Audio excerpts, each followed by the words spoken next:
नमस्कार, दिव्य हिमाचल टीवी में मैं मोहिनी सूद आप सभी का फिर से एक बार स्वागत करती हूँ। डॉक्टर से मिलिए खास शो में आज हम जानेंगे बरसात के मौसम में किस तरीका का खान पान होना चाहिए, साथ ही रहन सहन का क्या तरीका होना चाहिए डॉक्टर अमित देवाश के साथ। साहब, सबसे पहले तो हम आपसे ये जानना चाहेंगे कि मौसम का शरीर पर क्या प्रभाव रहता है। मोहिनी, बहुत अच्छा सवाल है क्योंकि मौसम का हमारे शरीर पर बहुत बड़ा असर पड़ता है। क्योंकि प्रत्येक मौसम में आपके शरीर की जो बायोकेमिस्ट्री है वो थोड़ा चेंज हो जाती है। आपके पेट के एंजाइम्स चेंज हो जाते हैं, कुछ ऐसे ऑर्गन हैं जो ज़्यादा काम करते हैं, कुछ ऐसे हैं जिनकी काम करने की थोड़ी क्षमता कम हो जाती है, यानी कि कम काम करते हैं। एग्जाम्पल के तौर पर हम लेते हैं, सर्दियों में हमारा मन करता है ऐसे खाने का जैसे मूंगफली, बादाम, अखरोट, इस तरह का भोजन हम पसंद करते हैं, यानी कि ज़्यादा हैवी खाना जिसको हम भारी खाना कहते हैं, फैटी फूड हम ज़्यादा पसंद करते हैं। लेकिन जैसे ही गर्मी आती है और अगर हम इस खाने का सेवन करते हैं तो हमारे शरीर पर इसका नकारात्मक प्रभाव क्या आता है कि कई लोग आप सुना भी होगा कि कोई लोग बाहर किसी शादी ब्याह में गए थे और वहाँ पर हैवी फूड खा लिया गर्मी में, तो उसकी वजह से उनका पेट खराब हो जाता है। मतलब क्या कि आपके पेट के जो एंजाइम्स हैं वो सर्दियों में अलग तरह से काम कर रहे हैं और गर्मियों में अलग तरह से काम कर रहे हैं। तो आपको अपने भोजन का चुनाव जो है वो मौसम के अनुसार करना है, क्योंकि आपके पेट के एंजाइम्स जो हैं सर्दियों में ऐसा खाना रिजर्व होती है आपको उत्पन्न कि जो फैटी हो, गर्मियों में ठीक अपोजिट जो इजी टू डाइजेस्ट खाना हो। और यही चीज़ आपके शरीर पर और अलग तरीके से भी लागू होती है। हम देखते हैं कि जो सर्दियों का समय होता है उस समय आपको यूरिन ज़्यादा पास होता है और गर्मियों में आपको पसीना ज़्यादा पास होता है। तो कहने का मतलब, मेरा मतलब क्या है कि आपकी किडनी का जो फंक्शन है, जो फिल्ट्रेशन की कार्य प्रणाली है, वो सर्दियों में थोड़ा बढ़ जाती है और गर्मियों में आपकी पर्सपिरेशन प्रणाली थोड़ा बढ़ जाती है। तो आपके शरीर के कई अंग ऐसे हैं जो मौसम के अनुसार काम करते हैं और उनकी कार्यप्रणाली थोड़ा चेंज होती है। यही परिवर्तन आपको देखने को मिलता है पर्यावरण के अंदर भी, प्रकृति के अंदर भी। क्योंकि जैसे अभी हम देख रहे हैं कि बरसात का समय शुरू हो चुका है, तो बरसात के समय हम देखते हैं कि नए नए जीव आपको जो पहले कभी दिखाई नहीं दिए वो नए नए जीव आपको दिखाई देंगे, फंगस आपको दिखाई देगी। और हम देख सकते हैं कि नई नई जो प्रकृति है, जो जड़ी बूटियाँ हैं, जो पेड़ पौधे हैं, वो नए आपको बहुत ज़्यादा दिखाई देंगे। क्योंकि इस दौरान मौसम में जो आपकी हवा है उसमें पानी की बूंदें मौजूद होती हैं, तो हर चीज़ बड़ी तेज़ी के साथ मल्टीप्लाई करती है। इसी घास है या फिर कोई जड़ी बूटी तो बहुत तेज़ी के साथ ग्रो करती है ना। तो आपको मौसम के अनुसार अपना खान पान रखना। बिल्कुल डॉक्टर अमित, बरसात के मौसम में किस तरीके का खान पान रखना चाहिए। देखिए मोहिनी, बरसात के समय में हमें कई चीज़ों का ध्यान रखना है। तो बरसात के समय वाटरबॉर्न डिजीज़ होने का बहुत बड़ा खतरा रहता है, क्योंकि प्रकृति के अंदर बहुत बदलाव होते हैं जो मैं बता चुका हूँ, और कई नए तरह के जीव दिखाई देते हैं, फंगस भी आती है, शैवाल्स भी बहुत ज़्यादा आते हैं। तो सबसे पहली बात ये कि एक तो अपना खाना, आप ताज़ा खाना का सेवन आप जरूर करें। खाना फ्रेश होना जरूरी है।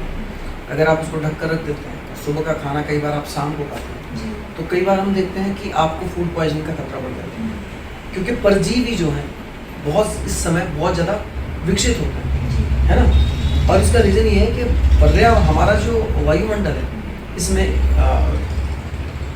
ऑलरेडी हम देखते हैं कि पानी की जो बूंदें हैं, जिनको हम नमी कहते हैं भाषा में, वो बहुत ज़्यादा होती है वायुमंडल में। तो उस दौरान जो इन्फेक्शन है वो ट्रैवल भी होता है। अभी जैसे कोरोना चला हुआ है, तो वैज्ञानिकों ने ऑलरेडी संभावना जताई थी कि इस ऐसे समय आने पर इसकी हो सकता है रफ्तार थोड़ा बढ़ जाए, है ना।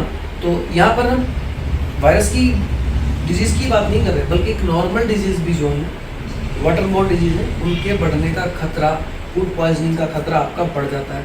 तो ध्यान रखें, आप ताज़ा ही भोजन का आपने चुनाव करना है और नियमित रूप से आपने साफ़ सफाई रखनी है, क्योंकि फंगल डिजीज़ जो है, इसकी प्रॉब्लम जो है वो ऐसे समय में ही आपको ज़्यादा होती है। कई लोगों को हम देखते हैं कि रेस्पिरेटरी से रिलेटेड प्रॉब्लम बढ़ जाती है। कहते हैं वो कि बरसात के समय में हमें सांस लेने में डिफ़िकल्टी होती है। दरअसल वो इसीलिए होता है क्योंकि बरसात के समय जो पानी है, जो हवा है, उसके अंदर पानी की छोटी छोटी बूंदें हैं, और जब आप सांस लेते हैं, जो बूंदें आपके सांस के साथ आपके शरीर में प्रवेश करती हैं, तो नेचुरल सी बात है आपका शरीर को रोकने की कोशिश करता है। तो कई लोगों को छींके आना या ब्रीदिंग में डिफ़िकल्टी होना, ये कॉमन सिम्टम होते हैं इस दौरान, अक्सर देखे जाते हैं। तो ध्यान रखें, ताज़ा खाना खाएं और जितना हो सके अपने जो कपड़े हैं उनको आप धूप में ज़रूर सुखाते रहें।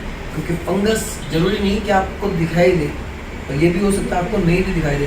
तो किसी भी कोई कपड़ा अगर आपका पुराना रखा है तो उस कपड़े को बिना धुले या बिना धूप में डाले आप उसको बिल्कुल ना करें। बिल्कुल डॉक्टर साहब, सावन के महीने में लोग मांसाहारी खाना नहीं खाते हैं, साथ ही मदिरा पान भी नहीं करते हैं, तो इसका क्या रीज़न है? हाँ मोहिनी, देखिए बरसात के समय में जैसे हम बता सकें कि वाटरबोर्न डिजीज होने का खतरा होता है, लेकिन इसके साथ साथ आयुर्वेद ये कहता है कि जल तत्व आपके शरीर का जो है थोड़ा बढ़ जाता है, और जब जल तत्व बढ़ जाता है तो आपकी जो पेट की अम्लीयता है, जो खाने को पचाने का काम करती है, पीएच वैल्यू पेट की, उसके अंदर कुछ स्लाइट चेंजेस आते हैं। ठीक है, तो हैवी जो फूड है, जो हैवी फूड है वो आपने नहीं करना। अब जैसे मीट है, मीट बहुत हैवी फूड है, उसको पचाना इतना आसान नहीं है।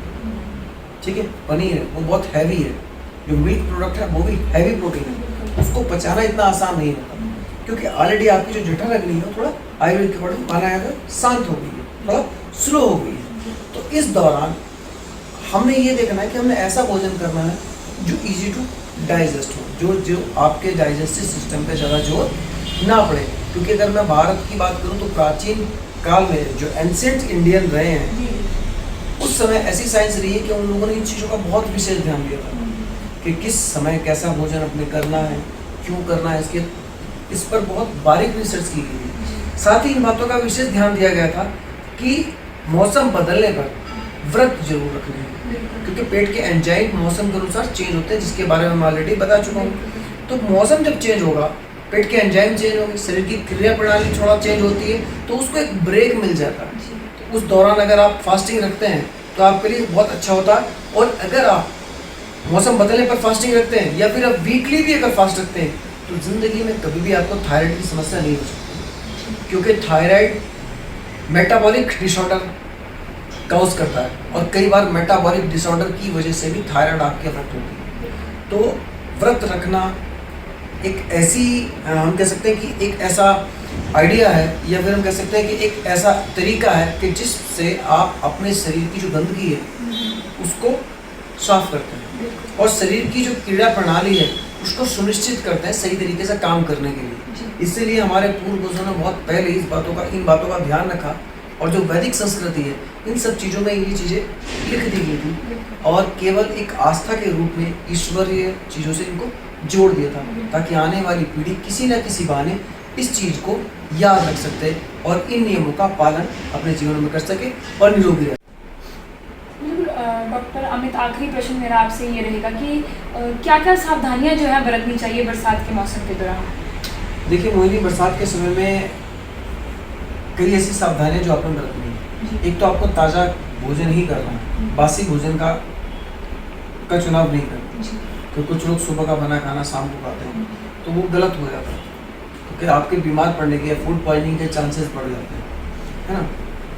नंबर 2, अपना जो पानी है उसको कॉपर के बर्तन में आप सुरक्षित रखें, ठीक है, उसका सेवन करें, या फिर आप आरओ का पानी का सेवन भी कर सकते हैं। दूसरी चीज़ ये कि अगर आपको फंगल डिजीज़ है किसी को आपके परिवार में, तो हालांकि तो फंगल डिजीज़ होने के बावजूद ही नहीं, बरसात में ही नहीं, हमेशा इस बातों का ध्यान रखना है कि आपकी जो टॉवल है, आपके जो हैंकी हैं, आपके जो कपड़े हैं, आप एक दूसरे को शेयर ना करें, क्योंकि बरसात के समय में अक्सर हम देखते हैं कि कई लोगों को फंगल डिजीज़ हो जाती है, और वो एक दूसरे के कपड़े जब शेयर करते हैं तो प्रॉब्लम्स आगे से आगे ट्रांसफ़र होती चली जाती है। तो इन चीज़ों का विशेष ध्यान रखना है, और साथ ही इन चीज़ों का ध्यान रखना है कि आपकी जो खान पान है वो मौसम के अनुकूल होना चाहिए, और ऐसी वनस्पति का आपने अपने खाने में चुनाव करना है जो इस समय मौजूद है। यानी कि जो बरसात का जो समय, इस समय जो भी वनस्पति आपको मिल रही है उसका आपने चुनाव करना है। ये नहीं कि आप मीट खा रहे हैं, आप मिल्क प्रोडक्ट आप बहुत अच्छा ले रहे हैं, तो समय के अनुसार आपका भोजन का चुनाव होना ज़रूरी है। ज़रूरत है आपको अपने शरीर को समझने की, इसकी क्रिया प्रणाली को समझने की। अदरवाइज़ भविष्य में ऐसी कई बीमारियां हैं जो लोगों को लगी हुई हैं और आगे लगने वाली भी हैं, क्योंकि हमारा गलत खान पान ही आज की डेट में बीमारी का मुख्य कारण है। ठीक है जी बिल्कुल। डॉक्टर अमित, धन्यवाद दिव्य हिमाचल टीवी के साथ जुड़ने के लिए। धन्यवाद।